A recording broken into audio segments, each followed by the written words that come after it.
I'm Cindy Bertram. Thanks for joining me today on Good Ship Happens. We have a lot of exciting things that are coming up in the cruise industry this year and some new announcements, which is really great. And once again, too, they call this time of season called wave season when people do a lot of booking their cruises, which is great. In fact, I had a good business friend. He actually works for a well-known river cruise line. And last week we chatted. He says, Cindy, it's been pure insanity. But I said, it's good insanity because people are booking. They want to take cruises and get out there. And we've got beautiful ships coming up, also new itineraries. And something else that just came up this week is we have two different cruise lines that are working on new private out islands. And that's something that came up a long time ago. Norwegian Cruise Line had one back when I went to it back in the 1980s. But they do is a private out island. What they do is it's there just for the guests on board their cruise ships, which is really great. It's a private area. A lot of times cruise lines would actually have their own private out islands in the Bahamas and start expanding in different areas. And it's really like a private out island just for people that can be on those cruise ships and go to the out island just for those cruise guests. So I've been on several different cruise out islands myself over the years. Norwegian Cruise Line started one of theirs, and of course with Royal Caribbean they have Coco Cay, which they call Perfect Day Coco Cay. Another one I got a chance to go back to. It's not really an island, but it's a private destination called Labadee in Haiti. But it's gorgeous what they've done to really build it, whatever, different things you can do, because usually the ships would dock there. You get off, you can enjoy the island for a day. Another beautiful one I had a chance to see finally myself when I was in the christening of one of the MSC cruises back, their new ship, which was christened at their private island, out island in the Bahamas, and it's called Ocean Key MSC Marine Reserve. It's in the Bahamas, but that's when MSC Cruises actually negotiated a deal to lease that island from the Bahamian government for 100 years. They paid him $100 million to lease that island. The island had actually been vacated by a manufacturing plant that trashed it literally, but MSC Cruises did lease that island. They had to rebuild everything. They had to tow away 1,500 tons of scrap metal. The sea life was dead. The trees were dead. MSC Cruises themselves and their foundation actually invested over $400 million to rebuild that island just for their guests. They built and put in like 75,000 trees. They've been reworking to rebuild the sea life. And when I was there for the christening of the ship in November of 2021, they christened the ship there in the evening. But during the day, they actually had a special sand cutting ceremony too, because they're building a marine lab there too. Their ship's docked there. And once again, too, because it's so close to Miami areas, they spend more time there in the evening, which is great. But it was great to see what they've done. And they've got beaches. They rebuilt the marine life and redoing things like that. But what came up just this past week is Disney. Disney Cruise Line has had their own Castaway Cay island for years. I got a chance to go there when I actually was sailing on Disney Cruise Lines when they first started in the 1990s, late 1990s. And Castaway Cay is in the Bahamas. And what they do is they just announced this week that they're unveiling more about their new private destination called Lighthouse Point. And they share more renderings. It's actually located in the Bahamian island of Eutheria. And it sounds really fantastic because it's going to be offering, Lighthouse Point is going to be offering an expansive family beach. It's going to be located near market with near market style dining and recreation, Bahamian art, culture pavilion, and special programs. They're also going to be having a themed kids club. Great. And what's fun too is the kids club will be able to accommodate children ages 3 through 12. They have a special splash pad inspired by Little Mermaid, yes, and a dedicated dining area. And what they're going to do is Disney Cruise Line always has their trained counselors there for the younger kids too, which is great. So once again, this destination, which is called Lighthouse Point, is going to both emphasize the Bahamian culture and really has been built with sustainability in mind, because what they're doing is it's very family friendly. which is great. And it's going to have beautiful colors, Bahamian artistry, and curved buildings to resemble the shells along the seashore, and really exquisite expressions of native floral and fauna, Junkanoo parades, and folklore characters. And what they're going to do too is they have a family water pool there with 2 slides, water drums, fountains, dedicated space for toddlers. Also, Lighthouse Point is going to have a covered gaming area pavilion, a volleyball court, and a Gaga ball pit, a nature pass for walking and hiking, which is great. And they're also going to have a special adults exclusive beach, which they already have created with their other out island, Castaway Cay. They have a private area just for the adults, which is great. So it's a private adults only beach, which dedicated dining, and they've got 6 private cabanas that are available for reservations. And then at Lighthouse, they've got another beach that's going to be lined up with 20 different premium family cabanas available for rent, including 4 double cabanas to accommodate large groups and also offer massages.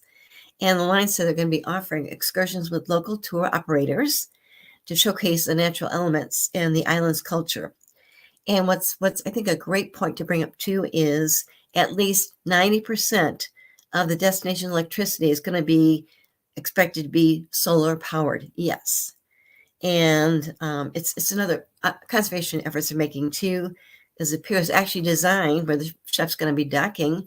The pier is actually designed to avoid the need for dredging and elevated walkways that would actually then limit the guest impact on the landscape too, which is great. And it's named after, the name as far as Lighthouse Point is after a historic lighthouse on the property itself. And as mentioned, this destination will be located on the island in the Bahamian area, Eleutheria.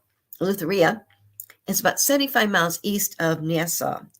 And what happened was Disney Cruise Line actually earned initial approval with the Bahamian government to build this destination in 2018. But like I said at this time, the government wanted to make sure that Disney did integrate Bahamian culture and artistic expression across the site, and also partner with the community as far as training and professional development. And they also called for low density and also sustainable design too, which is great. Once again, it's moving forward. They haven't announced when they're going to be having their ships go there, but how exciting to see another beautiful private destination for cruise lines to actually explore and enjoy the whole day. And as mentioned, this is going to be with Disney Cruise Line, and it's called Lighthouse Point, which is great. So that just came up this past week.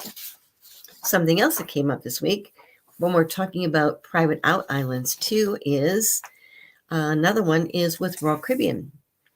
What they did was they've been working on something else. Royal Caribbean has got Perfect Day at Coco Cay. Okay, this is their private island in the Bahamas. Also, they've got Labadee, which is a private area they actually have been leasing for years. It's in Haiti, but a separate area. Really beautiful. I started going there a long time ago and then got a chance to revisit Labadee when I was on a cruise in March of last year. But what they're doing now is Royal Caribbean has got their beach club in the Bahamas. It's going to be set for opening of 2025. And it's, like I said, they've been working on this for quite a while, but it's going to open. They're going to open their first Royal Beach Club at Paradise Island in Nassau, Bahamas in 2025. A bit more information about this is it's actually a 17-acre destination experience. It's going to be offering private cabanas and pools, local architecture, Bahamian fare, island-style barbecues, live music, and local artists too. And what they did was Royal Caribbean said the project is really crafted with close collaboration with Bahamian government and also with a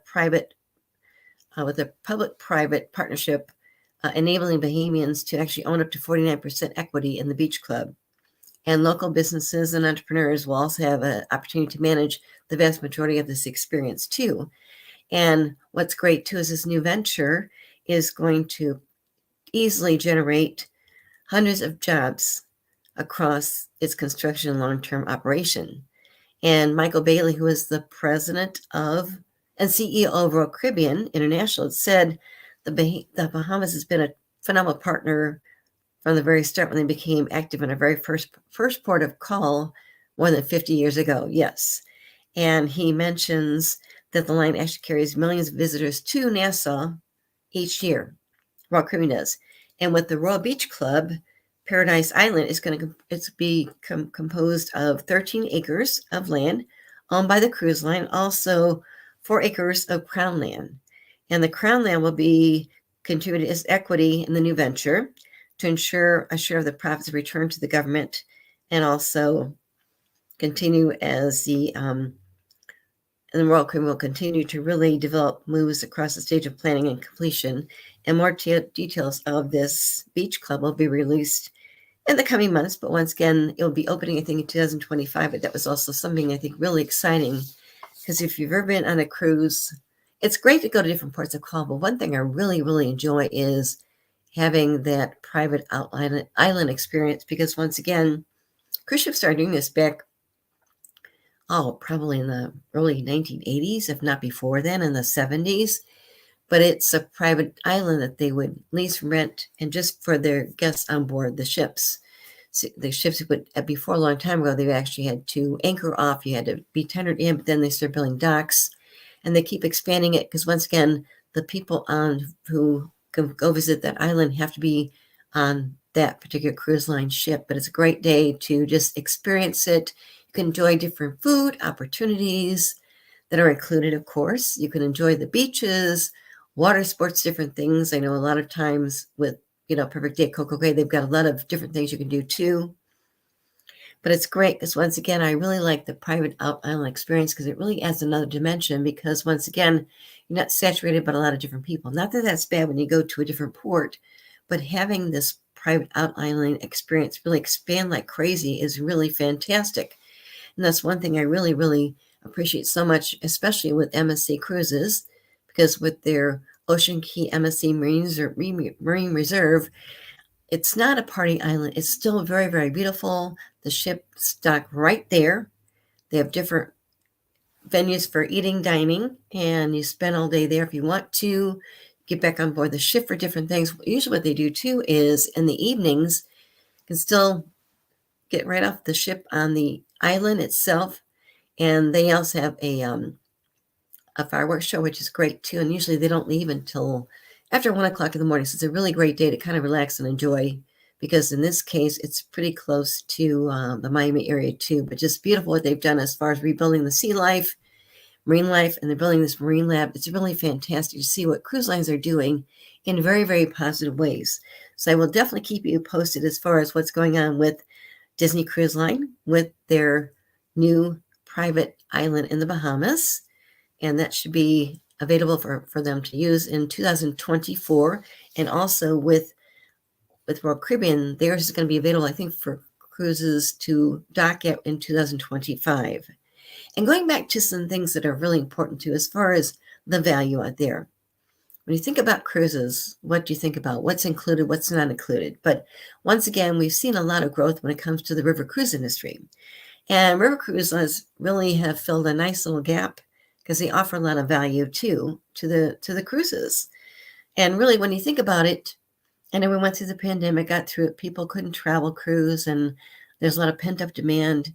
As mentioned, cruise bookings are really going offside the roof, which is great. But also with river cruises, they really offer a lot of value too that people might not be aware of. And when we think about value, it's not confused with being cheap. It's value, what they bring, extra things. And what they do is, what's really kind of nice too is, I know that a lot of times river cruise lines will offer complimentary airfare. Okay, and I know American Cruise Lines does include, the cost does include airfare. Okay, they tend to offer complimentary airfare on select river cruises, which is great. Also, American Queen Voyages does it as well. And something else, AMA Waterways, which is well known as far as river cruising in the Europe area. What they normally do too is they're actually offering some free land extension packages for groups and also individual travelers. And once again, there's been a demand, I think, for longer, more immersive stays within the destination. So if you're going to be traveling over to Europe, obviously European river cruises are a great way to do it because you get on their ships and the ship serves your hotel, so to speak. The ships glide along the rivers, which is great, like the Rhine River, Danube, whatever. But they stop, you get off, and you get back on the ship. So you don't have to worry about being able to pack your luggage, unpack it, repack it, get off to another hotel. It's really a great way to do it. But once again, too, is with Alma Waterways, they've been offering some free land extension packages now, too. So people can actually, once they get finished with the river cruise line experience, they can actually spend a couple more days at that final destination before they fly back. Also, like I said, they do it for pre-cruise stays, too, which is great. So that's something else that just came up recently, too. And once again, there are cruise lines, including river cruise lines, that do have, sometimes if people want to travel by themselves, normally you would have to pay double the cruise fare. However, some cruise lines do offer some solo stateroom area pricings, which is great, or using credits. And that's kind of important to think about, too. In the case of traveling solo, one thing that came up, too, and this is one that really came up with Norwegian Cruise Line, they started instituting on some of their ships a solo stateroom area. And I had a chance to really explore it myself when I was sailing on the Norwegian Epic by myself. What happened was I got a chance to see the solo stateroom area. You pay a certain flat rate. You don't get charged double the rate. And they had the areas for the staterooms right there. You had a private area just for that area too, plus you had access to the ship. And you got a chance to really meet people that were traveling by themselves too. That's really kind of a fun thing too, to experience too, because it goes back to meeting new people on cruise ships and being able to know about them too. And then you make new friends, which is great. So once again, a lot of times cruise lines are now having some special rates just for people traveling by themselves. And that's, I think, a great value to think about, too. You're not getting charged double for the stateroom area if you're traveling by yourself. So keep that in mind, too. Something else is we've talked a lot about Virgin Voyages, yes. And as mentioned, they call their guests sailors, okay? They don't call them cruisers because Richard Branson, who started Virgin Voyages, had never even sailed on a cruise ship himself. He didn't like the word cruising. And he's the one that came up with sailors. And once again, they are adults only, have to be 18 years and older to sail on Virgin Voyages. Yes, no kids allowed, which we've talked about before. And what they're doing is they just announced a new stage of different kinds of performances and entertainment. They've got their new ship called the Resilient Lady coming out, entering service in May of this year in Athens, which is great. So the Resilient Lady is going to be Virgin Voyage's third ship, and she's going to be actually having 5 new shows ranging from theatrical storytelling to interactive game shows as well, too. And Persephone is retelling the Greek myth of featuring of rock and roll underworld with lavish costumes and drama. And the concept of this comes from the House of Yes. And the show is going to be produced by Kaleidoscope Immersive. There's another one called Lola's Library. It's described as a cocktail party and immersive cabaret. The show is an after-hours literary affair led by Lola, her nerdy assistant, and a bossy maid, okay? But it really sounds kind of fun. The bossy maid is going to be there exploring an electric book collection of a mysterious author. And the show's going to weave together song, dance, acrobats, comedy, and presented in 3 different chapters, which enable guests to stay all night or pop in for a chapter. And they've also got another show called the Supper Club series. It was created and produced by Randy Weiner of Sleep No More. The show's part cabaret, part dining experience, and part theatrical spectacular, really sharing the story of a doomed love with the help of acrobatics. And then they've also got their Mind Mangler, which is created by a United Kingdom comedy club called Mischief. Yes, Mischief. And it features a 2-man duo fresh from a disappointing 2-night 8-run at a motel conference center, attempting to read the minds of the Virgin Voyages guests. And they've also got Misbehave. It's a game show with audience participation, including shouting, screaming, and singing. And the show is currently running on their Valiant Lady. Also, fleet-wide, the line Virgin Voyages is going to offer festival stage acts with a series of rotating comedy-driven performances that change every 2 to 4 weeks. And these shows really feature magicians, mentalists, a cappella groups, and comedians. And these acts are already running out on their Scarlet Lady and the Valiant Lady, and they're going to be rolling out on the Resilient Lady and also the Brilliant Lady on their maiden voyages coming up this May and also December. As mentioned, Resilient Lady is going to be coming out this May, and then their Brilliant Lady is going to be coming out this December. And Virgin Voyages also mentioned they're going to be introducing 2 new soirees across the fleet, including an 80s bash, yes, and a confetti-filled celebration called We Fancy. It's complete with royal accents, in addition to Scarlet Night, a ship-wide red-themed event that features an enormous inflatable octopus that takes over the top deck of the dance party. Okay, but once again, this is not a real octopus. Yes, you're safe, but it is a magnificent, enormous inflatable octopus. Okay, and everything is red themed because that's part of what Virgin Voyages did too. And once again, Virgin is actually bringing back 2 shows. They've got Dual Reality. It's an acrobatic adaptation of Romeo and Juliet, and they've got this untitled music video style dance show too. And the line said both these shows are going to be in popular demand for extended run on Scarlet Lady as well as Valiant Lady. And then their show, the Never Sleep Alone, has ended at the performance season, according to the line. So their show, Never Sleep Alone, has just ended, but they've got new entertainment coming up, which is really exciting because once again, it's a good way. Even if you sailed on them before, there's always good things to look forward to too, because cruise lines keep adding things and updating things too. But I really think it's kind of fun with the new shows that they're offering. For instance, that mine, Mangler, which is done by their comedy club, a European United Kingdom comedy club, sounds fun. Also, different things too. Even that mysterious author type thing is fun too. But that's kind of fun thing too. I'll keep you posted on the entertainment that comes up with different cruise lines. But Valiant Lady and Scott Lady and also the Resilient Lady have got these things coming up too. And one thing I liked in particular, I got a chance to actually tour the Scarlet Lady when she finally was going to be sailing from the port of Miami in fall of 2021.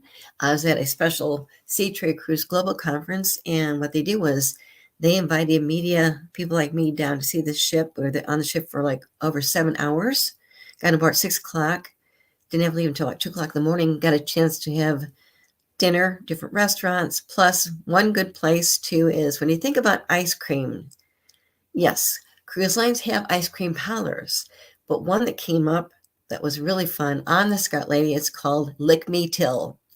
And the ice cream is just phenomenal. And yes, you want to stay there until you're filled up with Lick Me Fill ice cream too. But it was great because once again, there's so many different things you do on a cruise ship and with options for different entertainment, food, cuisine, and these beautiful private outlines. It's just phenomenal. I'm just so excited about what Disney's cruise line is doing as well as Royal Caribbean. That is going to be so much fun because I really like the private islands experience myself too. And something else that just came up too, as I mentioned, AMA Waterways. They've been around for over 20 years now. They are family owned, and Rudy Schrein, who's the co-founder, owner, president, actually has helped start other people's river cruise lines too. Rudy's got a fantastic story. He actually came from Europe, was an architect, came to the United States, was doing different work. Then he actually did something, special project down in South America, and he built a raft. Yes. Came back to the United States when he finished that project, and he relocated to New Orleans. They started working with different companies and set up another travel company himself, then started helping other companies start their own river cruise lines. He got the idea and pulled in The gentleman was actually president of their tour company, plus Christine Carter came over from Europe too, and they launched Ama Waterways, and Ama means love, yes. So it's love for the rivers. But what's fun too is they just announced they've got a new Columbia River program, which is fantastic. And just 1 year from now, they just announced it. They're not going to have just one, but two new 60 passenger luxury river cruise lines that are going to be actually plying the rivers on the magnificent Magdalena River in Colombia. Yes. And they just did an interesting, they call them their Sip and Sail webinars. They just did some announcements with this too. And it sounds like it's just a phenomenal thing they're doing because once again, they have been working with the Colombian tourism officials and revealed details of their foray into this really exciting new market and gorgeous itineraries, two sister ships, the Ama Magdalena and also their Ama, I think it's Melodia, and they're going to both be debuting in 2024. And what they've done is they've already opened bookings for this too. So it's going to be on the Columbia rivers. And what they're doing is it's been taking them 5 years. Okay, the project's gone on for 5 years now, which is what Rudy Schreiner had mentioned. And he's also known as the godfather of river cruising, which he is, truly an architect, yes. But they had to postpone things. It took a little bit longer to launch this because of the pandemic. But now it's really full steam ahead in a new way. And what they're doing is, as mentioned, Rudy actually fell in love with the area when he did a visit back in the 70s. And then these two itineraries that came up were inspired by an 800-mile journey he undertook in 2021. And he mentioned that they went to from Cartagena to the Magdalena and then up to El Banco and then back down to another area, and they decided to create the whole itinerary. So what's great about the Magdalena River is now it's a mix between culture and wildlife and also bird life too, which is great. And the cruise visits 5 different UNESCO different World Heritage Sites as well. So people that go on board will have a chance to really immerse themselves in the heart of the Columbia area, as well as a call for musical and culinary culture in the area of the land. And also really cruise goers on their ships can either enjoy a mini carnival experience that happens and different things too, but they just released this recently. And also the two ships are going to sail on 2 similar 7-night itineraries. They've got one called Magic of the Columbia and Wonders of Columbia. And then they've got one that's going to be between Barranquilla and also Cartagena, both along the Magdalena River. Those stops include Calamar, Santa Barbara, Lompoc, El Banco, other areas too. And like I said, each destination has been chosen for their historical and cultural attractions. And then they're going to be offering pre-cruise and post-cruise tours available too. So cruises can depart from Cartagena, can actually co-op, for a 2-night, 2 or longer one, combining, Cartagena and Medellin. And then other travelers can actually do something else different, but once again, too, because once again, these two sister ships, they're currently under construction, by the way, too, purpose-built for Magdalena River. And once again, too, is they're a little bit different as far as some of their European counterparts, because once again, they're wider and also they're shorter ships. They'll still have the familiar 3 decks with every stateroom facing the water, which is great. And there's also signature twin balconies. And the vessels are being designed by a renowned Colombian architect and going to be using rich native woods, also fabrics and ceramics and different artwork, local artwork too. And as mentioned, the Ama Magdalena has her inaugural voyage on 7-night Wonders of Columbia itinerary, which is going to be sailing on March 30th of 2024. She will have 30 staterooms, 5 categories spread out over 2 decks. And then the Ama Melodia will sail on her inaugural 7-night Magic of Columbia's itinerary on April 6th of 2024, and she has 32 different staterooms. And both ships will have a pool on their top deck, a main restaurant on the Cumbia deck, also fitness and massage centers, a beauty salon, and main lodge. And I'll be sharing more information too, but how exciting to have two brand new ships that are going to be debuting in 2024, but sailing on the Columbia River, which is great. So just once again, some exciting news too, because there are so many different updates on the cruise industry keep coming up too. And it's really good to share these great stories too, because once again, cruising is coming back even stronger. Rates are fantastic. We've got different options as far as where you want to sail to. Alaskan cruises actually go a certain season. They usually debut in May, go through September, because that's the cruising season for Alaska, because other than that, it gets too cold to go there. But once again, we've got more ships that sail out to Alaskan cruises too. And once again, traditionally you had to sail from Vancouver, Canada, but then several years ago, the cruise line started working on sailing on ships from Seattle, Washington, which is great. They built a brand new port in Seattle. I had a chance to see it probably about 5-6 years ago. But once again, it's great to be able to think about options, because with the Alaskan cruise season, they are seasonal. Only certain times a year you can go there, usually May through September.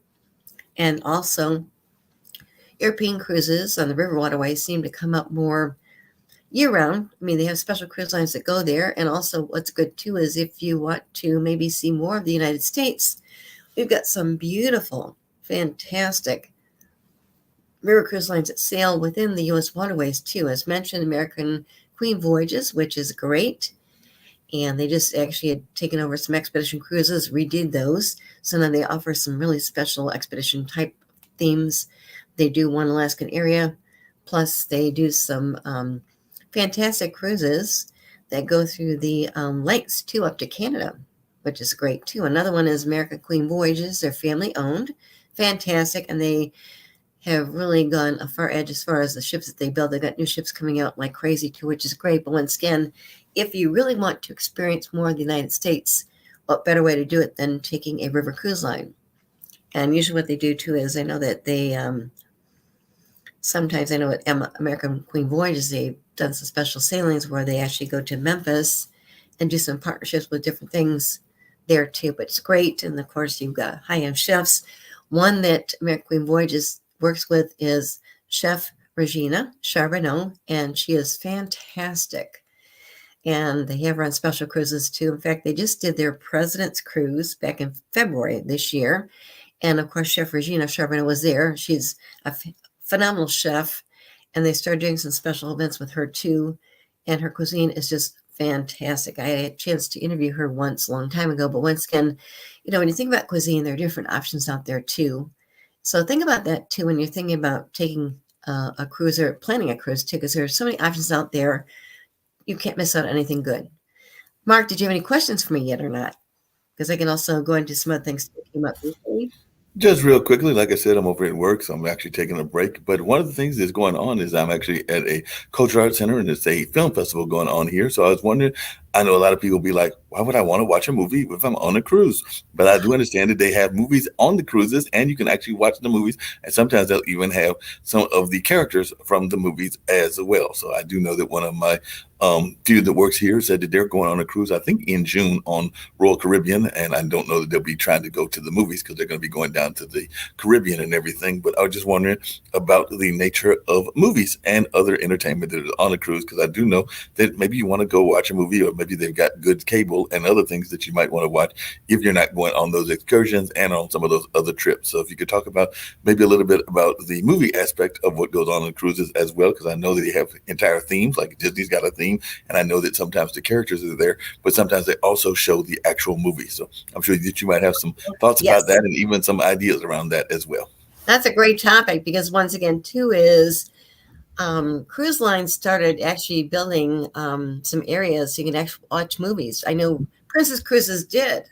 Right. They started building these big, almost like a outdoor theater type thing, but they use it during the day for different things, which is great. But what happened was when Princess Cruises started doing it, they had the special thing they do in the evening It's Right. called Movie Under the Stars. Right. Okay.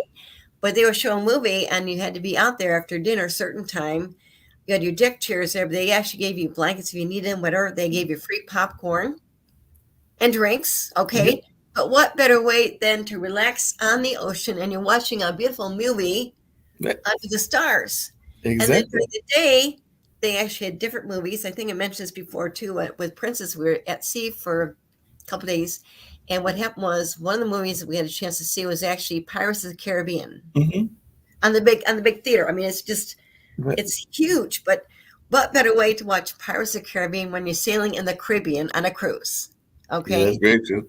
it And the other thing I was was going to ask you, the other thing I was going to ask you is that, cruises have been the themes of TV shows. We all know about Love Boat, and of course, they've been themes of movies, either as the backdrop or actually as sometimes even the main part of the movie. But I was just wondering if there are any movies about the cruise industry or boats or ocean travel that you really admired and that you really enjoyed. So I was wondering if there were any movies that had a ocean-like or a cruise-like theme that you remember from the classic movies that still resonate with you. right. Right, because the thing is, what's good too is like so cruise lines now they have pool areas, but I know Mhm. that like Celebrity, they've got a beautiful area. Just they can actually, it's a big vault, I think, but you can actually watch movies right there during the day. Right. And the thing I mentioned too is Royal Caribbean. They've got their outdoor water park. Okay, Mhm. what you do is you're still on the ship, of course, but Right. they've got this beautiful evening water shows. But then during the day, you still have your chairs right there. Your chairs really beautiful. It's like a small like not balcony type thing, but just Right. kind of curved down. But they you could watch movies during the day. Yep. I And got a that's chance what. to do that once at sea. It was wonderful. I mean, what better way to relax watching a movie at during the day on a cruise ship? It's very calm, relaxing, and like a huge movie theater, but you're outdoors, which is great. And the other thing that I know that really interesting about movies is that it's a chance to explore cultures, both of the places that you go visit, but also sometimes the cultures will be on the boat. Because I know the one cruise that I went on, there were a group of, I believe they were Mennonites, and they were doing that end of the year or that going from teenage to adult passage that that Right. particular religious group goes through. So they were still dressed in the costume. They were definitely being chaperoned by their parents. And then, if I remember correctly, I think that particular group either has to go back into the village, kind of like the Amish do, or they can go back into civilization or into the kind of like more westernized civilization. But they are given that option and everything. But it was interesting. I think that was about 4 or 5 years ago that I went on that cruise and just happened to meet them. I didn't even know what a Mennonite was. And it might not have been the Mennonites, but it might have been a group like the Mennonites. And they were there just enjoying the cruise and definitely being chaperoned by their parents. And then afterwards, they got home, I think, to Pennsylvania or wherever they were from, and had a chance to whether they wanted to come back into the village or would go out into the greater world and all of that. But it's like one of those rites of Right. passage type deals. And of course, whether it's that or whether it's going to different exotic places like that, I know that there are cruises to places like I think Kenya and definitely some of the other places like Liberia that are on the coast of Africa and definitely the coast of Asia. So it's a chance to go to places and see parts of the world that you might not get the chance to see if you didn't go on the cruise, because you can go on the cruise, then go visit the country and then enjoy the country as well. Another one that's really popped up like crazy. It's really phenomenal. It's not really a hot button because it's cold, Mhm. okay? But Antarctica, Oh, yeah. yes, we've got luxury cruise lines that are actually building more of a not quite expedition type of experience, but really beautiful because it's high in luxury. And those have been selling out like crazy because, Mhm. it's kind of like on people's bucket lists. You think about Mhm. seeing different areas of the world, but I tell you what, Antarctica looks absolutely phenomenal. I definitely would like to go there sometime. Yeah, it does look very beautiful, and I definitely would love to see the penguins and some of the other things that are there, including the polar bears. It's a little cold. I'm not a big cold weather fan, but still, it No, might be fascinating to go see. But I was talking to one of my coworkers. I think this was last week after we had done our show, but they said that they had heard about those exotic trips that take place where people are literally going on the boat and living off of the cruise for either a year or a year and a half, sometimes at a high price tag, as we reported on. I right, think it was right, last week or the week before, but that was on their bucket list as well. So some of my coworkers were like, I might want to do that if I had that kind of revenue, but they don't have that kind of right, revenue right right, now. But right. But I they tell can you do it. what, the Arctic is really taking off like crazy in Mhm. Antarctica because I know Seabourn just they've got new ships. They're high in luxury and they're doing it. Other luxury cruise lines are doing that too. Once again, these are very, very small ships, but they've been specially built to handle going to Antarctica. Yep. And one thing that came up too is I know that sometimes they have their own, what will we call them? I can't think of what they call them. Not a submarine, but they have special things like that too. But it's just, it sounds so fascinating. And it just seems like that's a really hot button with certain people if they got money to do it. Right. But the thing is, it's still good to explore different areas because once again, we talk about, it's key value. It's not being, and it's a key value that's coming out, I think, with cruising experience because they include a lot of different things. Yeah. And once again, too, is they've got different fantastic shows on board ships. Oh, yeah. They've got some great shows. Because I know Like you were Broadway talking about shows. Yeah. Oh, Broadway shows, yes. yep. Definitely got Broadway shows. I think you're talking about those submersibles because I do know that sometimes they will let them go underneath the ocean and you can go way down in there on some of the cruise ships and explore the ocean and all in that space. Right. But I think they let them go underneath. They're kind of like submarines, but they're not quite submarines. But they definitely But they're specially built too. It's not just a regular submarine. It's specially built high end. Believe me, I've seen pictures that they shared at different conferences I've gone to. It seems phenomenal. Yep, definitely. High tech, it's very safe, yes. Oh, yeah. Well, that's the questions I had right now. Okay, good questions, though, too, because, something that came up, too, is as far as different things that cruise lines offer. It depends on the season, but Norwegian Cruise Line just made a big announcement earlier this week, too, that they're expanding their palette of their winemaker cruises too, which is great. And it's not just for wine enthusiasts. What they're doing now is they have their Meet the Winemaker series, but it's not just for wine enthusiasts. If you're a wine enthusiast, yes, consider it. But what they did was this year, they're actually adding Johnny Walker Scotch to the mix. And the cruise line itself, Norwegian Cruise Line, is going to be hosting 9 sailings in 2023 this year, featuring renowned chefs, winemakers, and spirits master blenders, offering guests to really explore an insider look at the craft with these different seminars and tastings and things. And what they're doing is they're going to be hosting the first Johnny Walker cruise on September 17th on board the Norwegian Prima. That's their newest ship through Northern Europe. And Emma Walker, the first female Johnny Walker master blender in the brand's history, is going to be actually headlining the sailing, which is great. She leads the brand specialist team based in Scotland and has spent more than a decade perfecting whiskey production, maturization, and blending, and really exploring the science to develop new flavors. And then Walker's going to be sharing with guests the history of the brand and also samples from different forms of whiskeys, which is fantastic. Also, their series is going to include a July 9th sailing on the Norwegian Encore to Alaska with Ashley Brenneman, who is the executive chef at Certified Angus Beef. And Brenneman has appeared on the Fox show Master Chef, as well as on the Food Network's Cutthroat Kitchen, also Chopped Grilled Masters Napa. And she's going to be returning with winemaker Antonio Hidalgo, family-owned Bodegas Hidalgo Gitana on the sailing. And then another 4th-generation winemaster is Miguel Torres of the Miguel Torres Chile family. This is also going to be featured in the series on the April 9th sailing on the Eastern Caribbean of the Encore, Norwegian Encore. And he's credited with really pioneering planting the Cabernet Sauvignon grapes in Spain, and his whiskey has presence in more than 100 different countries.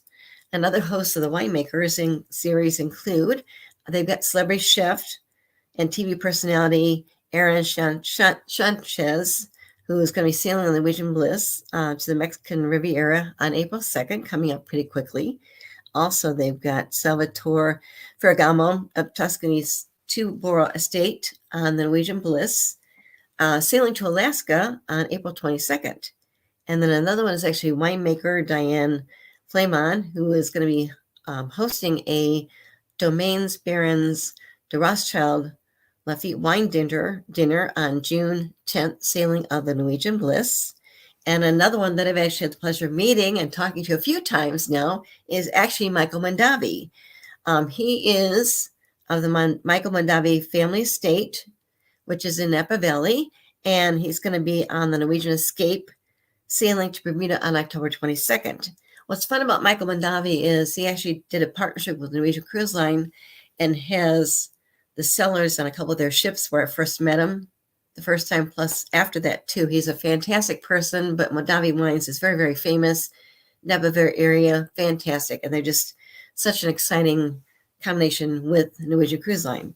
And of course, another one is Gerard Bertrand, who is the chosen wine master of the 2003 European trade publication, The Wine Business Sailing, and on the Norwegian Joy, doing the Western Caribbean on October 28th.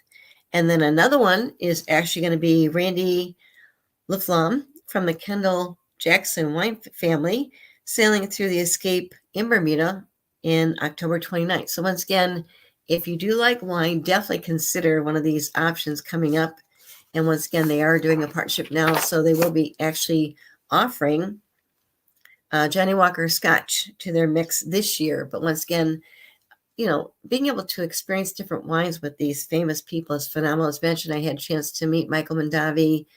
The first time was on the christening of their ship, and then he came on board their other ship. I was on board too with that. I got a chance to see him again, but his wines are fantastic. Once again, it's just a great way to really experience different things as far as experiences on where the ships, extra things are offering. So keep that in mind too, because once again, ships are beautiful.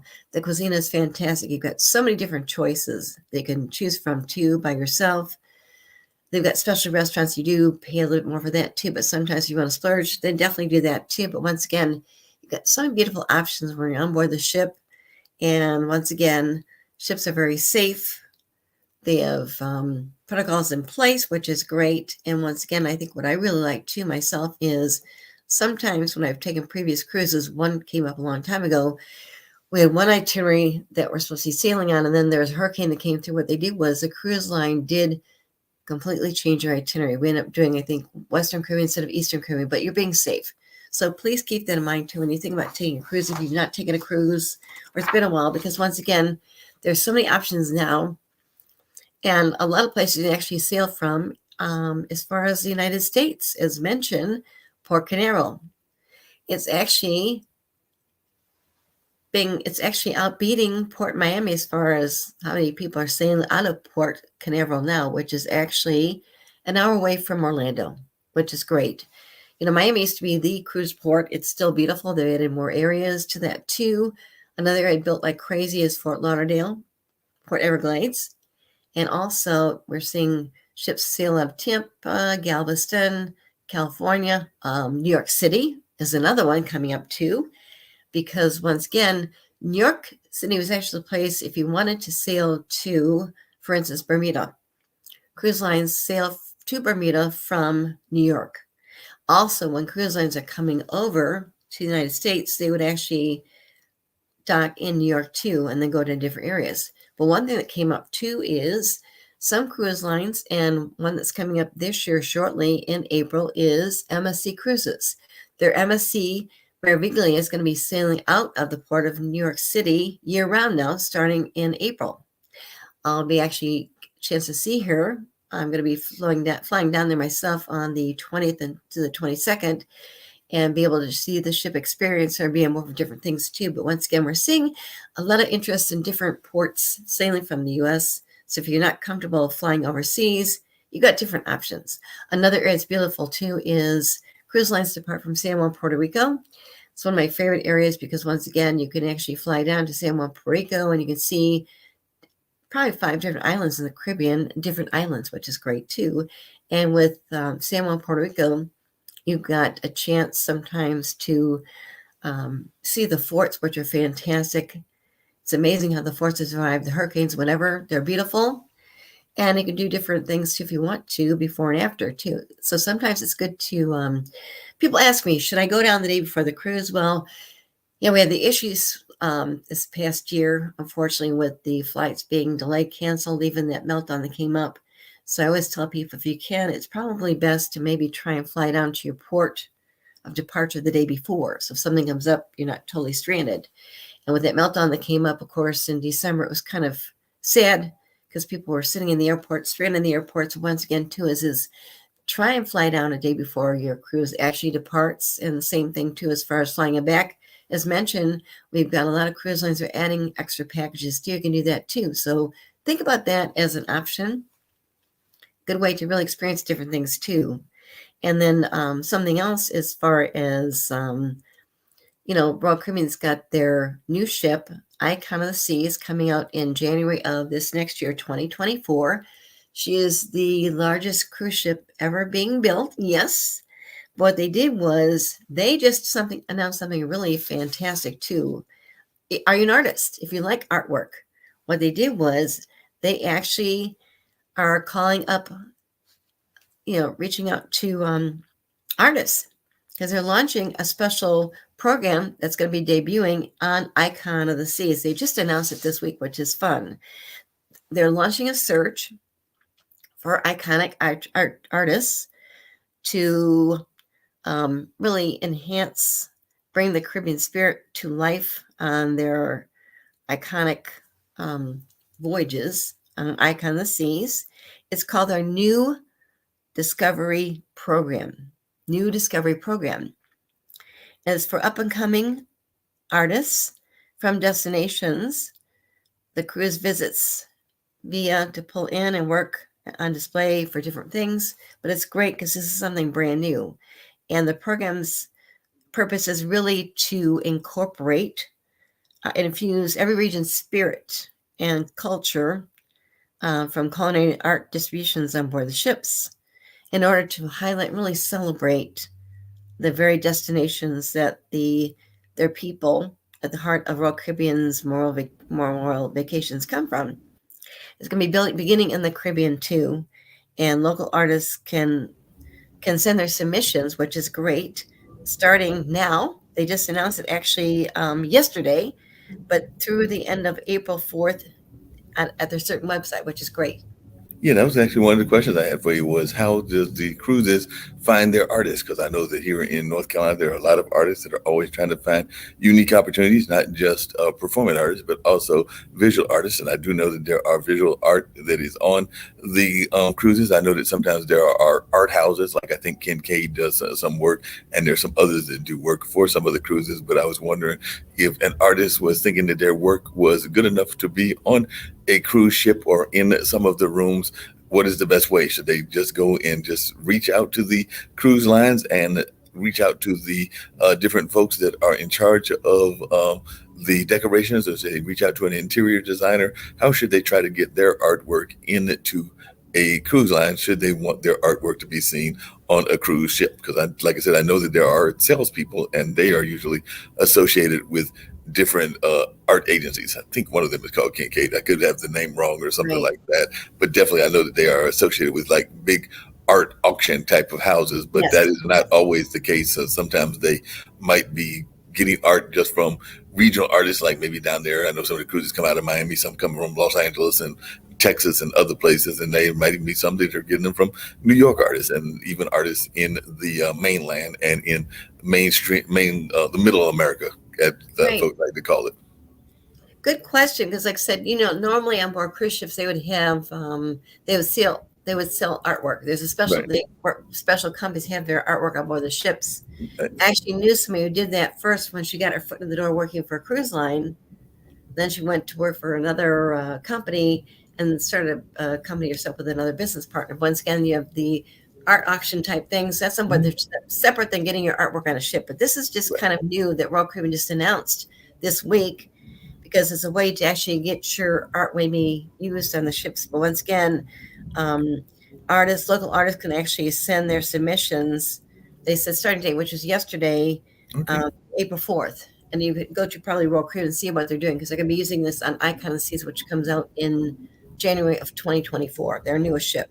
Yeah, that sounds like a great thing to do. The other thing, I know we're going to wrap up, but the other thing that I was thinking about is this is Women's History Month. And we know that there have definitely been some pioneer women that have been doing stuff. We talk about Captain Kate McClure quite often, but I know that there are other pioneers as well. So I didn't know if there are any women that you want to give a shout out. And of course, we'll try to shout them out all during the course of the month, because March is Women's History Month and all in that space. So I didn't know if there was any particular woman that you wanted to shout out on Women's History Month? And the other thing I was going to ask you as we wind down is Easter's around the corner too. So I didn't know if there were going to be some Easter bunnies floating around at some of these holidays, particularly family-oriented cruises, because we do know that Santa Claus sometimes goes on cruises, and maybe the Easter bunny will go on a cruise as well. What's beautiful too is I've been on cruises right before Christmas, and you not believe what they do as far as decorating. Oh yeah, it's beautiful trees and everything. I mean, just fantastic. And that was back. Did cruises in November. They would get things decorated, beautiful, like that month of Christmas. Also, one time I was on a cruise, and we actually were docking in St. Thomas. They did their lining of their Christmas trees too, which is great. So much fun. Yeah. So I'm sure that with the different holidays and with Easter coming up, I'm sure they'll do some special things, of course, too, on cruise ships too. Mm-hmm. Going back to Women's International History Month too, Captain Kate McHugh is one, but also Lisa Lutoperlo is the president CEO of Celebrity Cruises. Mm-hmm. She's the one that actually hired Captain Kate McHugh in 2015. Okay. But also what they did was they've done their every year, don't know if they did this year or not, they usually do a special women's cruise where they did one a couple of years ago where the women on the bridge were all females. Okay. Which is great. But once again, there are a lot of great women. We've got, I'm updating my book about women cruise line executives right now too. I just did a Zoom interview with a new woman cruise line president, Region 7 Seas. Okay. Okay.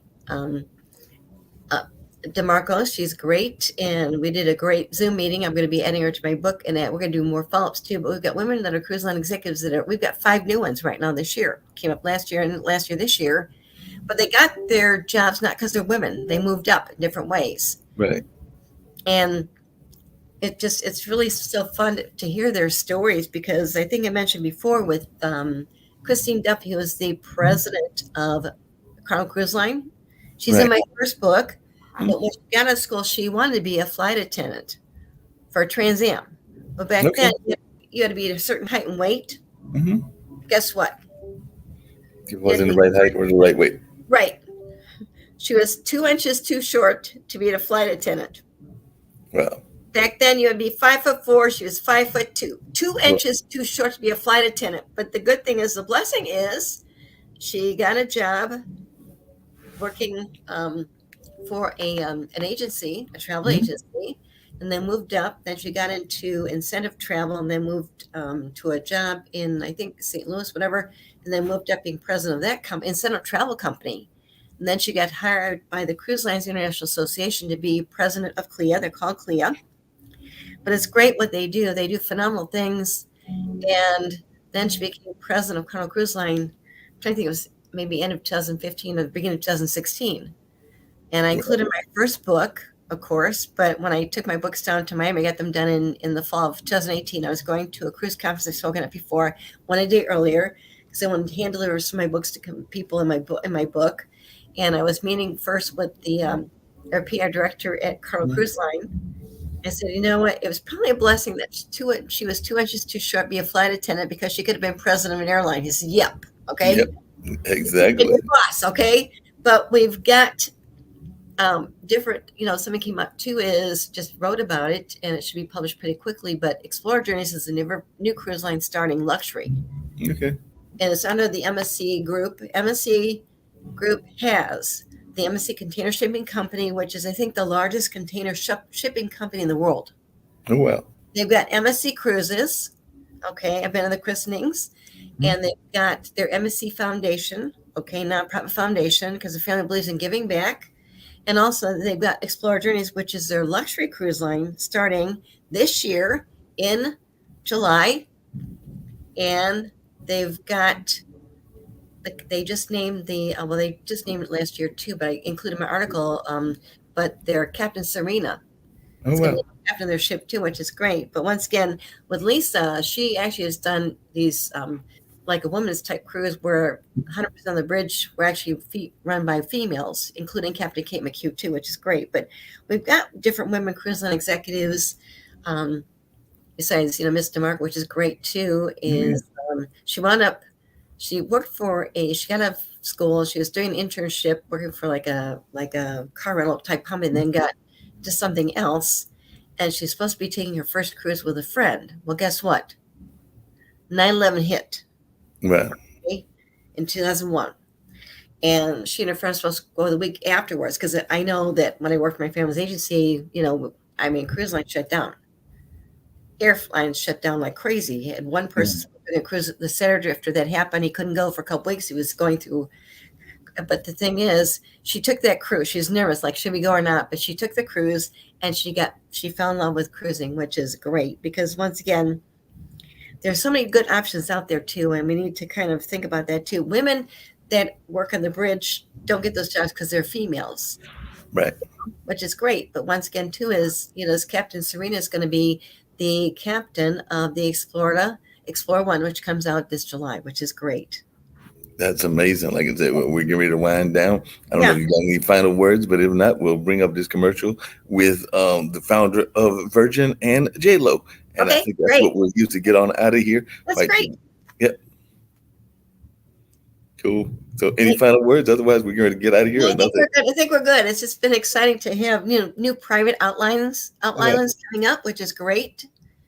And just new things going on board cruise ships, and new cruise ships coming out too. Explorer Journeys is one, which is fantastic. Yes.